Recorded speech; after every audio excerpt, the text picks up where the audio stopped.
Machín, vos formaste parte de muchos actores, artistas y algunos gente como yo también, que nos comprometimos con la política en los últimos años, y después vino esto. ¿Cómo lo viviste? Viste que por estos días han salido también actores nuevamente a hablar y sigue siendo muy complicado, ¿no?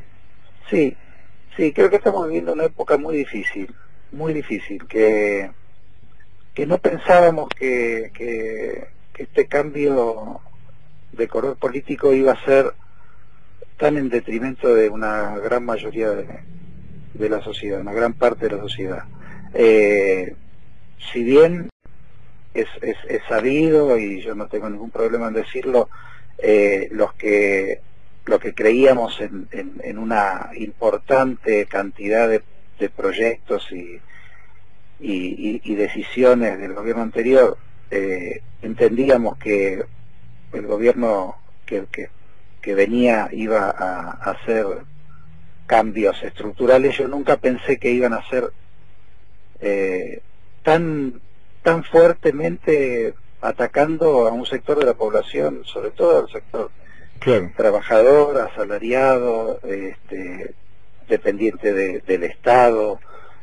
Digo dependiente del Estado porque el Estado les paga el sueldo a mucha gente que trabaja por el Estado, y que haya habido un recorte tan extremo en estos últimos años, en estos últimos casi 3 años, ha afectado a una cantidad de gente que yo no pensé que iba a ser tan brutalmente puesto en funcionamiento una maquinaria demoledora. Entonces,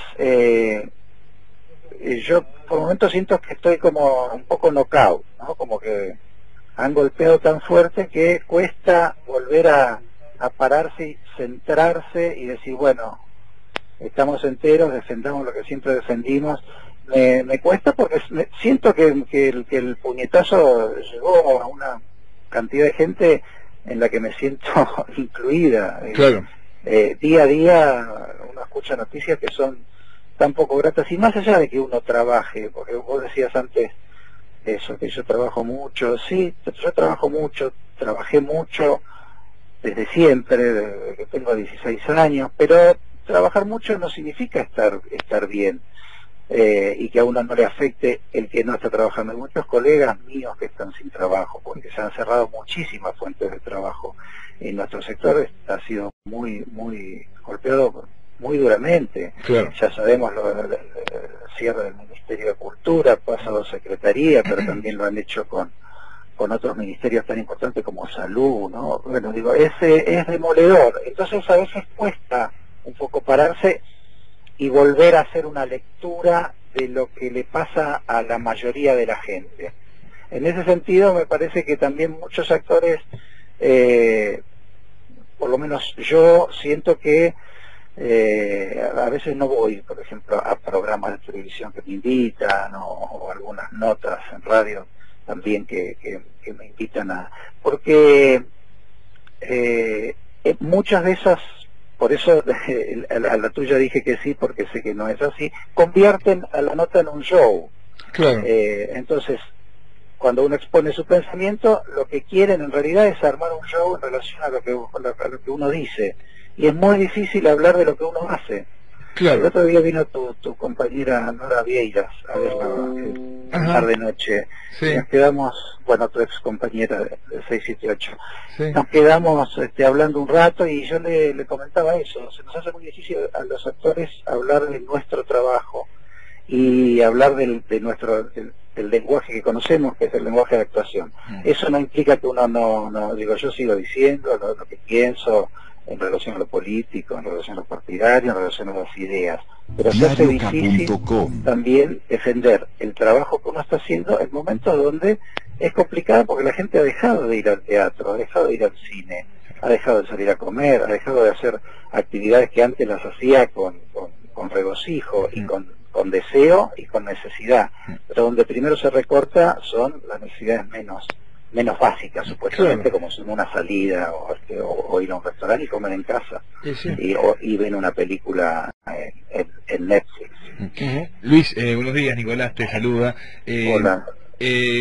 Con todo esto este panorama que contás y estas situaciones y que realmente por ahí la actividad cultural con esta propuesta que se nos hace desde el gobierno nacional se complica. ¿Cómo se hace también con los colegas? Digo, se generan como espacios también de encuentros para compartir.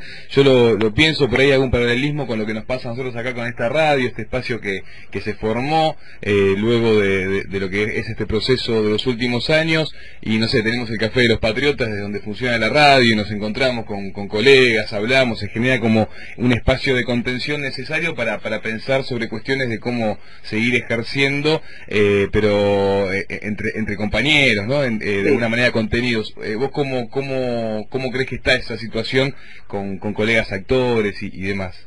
Estamos un poco desperdigados, pero eso no significa que no hablemos en nuestros lugares de trabajo, de lo que le pasa, de las carencias de nuestro sector, de cómo se ha reducido la cantidad de trabajadores de la cultura, cómo se ha visto atacada fuertemente, cómo han intentado, haciendo listas, oscurecer nuestra trayectoria. Se ha intentado por todos los medios, y esto se sabe porque han salido listas en diarios de tirada importantísima, con nombres como si fuéramos parte de lo que intentó hacerlo Pérfido en su momento, lo que se intentó hacer varias veces exponiendo nuestros nombres,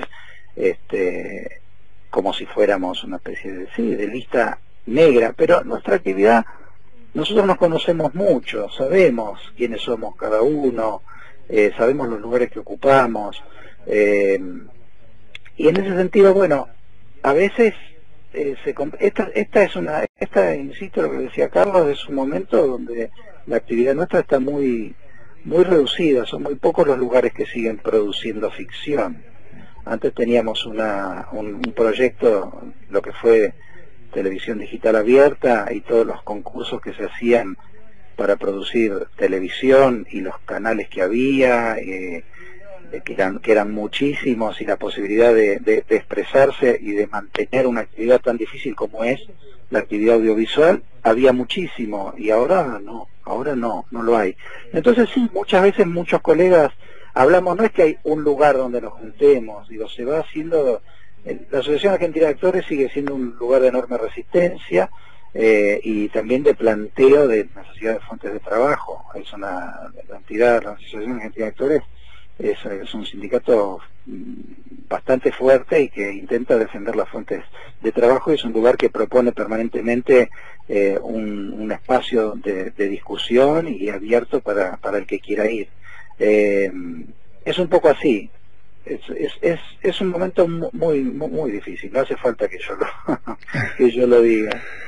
Bueno, y para pasar estos momentos así de bravos y difíciles y oscuros, nada mejor que una salida, tomarse algo en el NUM Teatro Bar, y después entrar a ver la obra que está haciendo Luis Machín. Te vamos a vender como un medicamento, Machín, acá. Y vamos a regalar un par de entradas como si fueran muestras gratis también. Así, sin receta. Obviamente. Mar de Noche está ahí, es Villa Crespo, ¿qué es? Ramírez de Velasco. Villa Crespo, sí, ¿Y qué? Ramírez de Velasco, casi Araos. Mirá. Una cuadra de Scalabrini Ortiz, es como si dijera Corrientes y Scalabrini a 2 cuadras. Claro. Es una zona que se están abriendo varias salas. Esta es una sala preciosa de 90 personas. Han ido muchos colegas tuyos, pero vos no te he visto, Barragán. No, y yo te digo algo horrible. Yo vivo, creo que a 8 cuadras. Ah, mira. Así bueno, que no tengo... No tenés más excusa. No tengo una excusa, voy a tener que aparecer ya un sábado o domingo a las 6 de la tarde, Sí. Mar de Noche, ahí en Ramírez de Velasco 419 a las 6 de la tarde, ¿lo dije bien? Así, perfecto. Machín, Luis Machín, te quiero mucho, te mando un abrazo fuerte. Igualmente, Carlos, gracias por todo, y a tu equipo ahí de gente. Buenos días. Hasta luego, buenos días.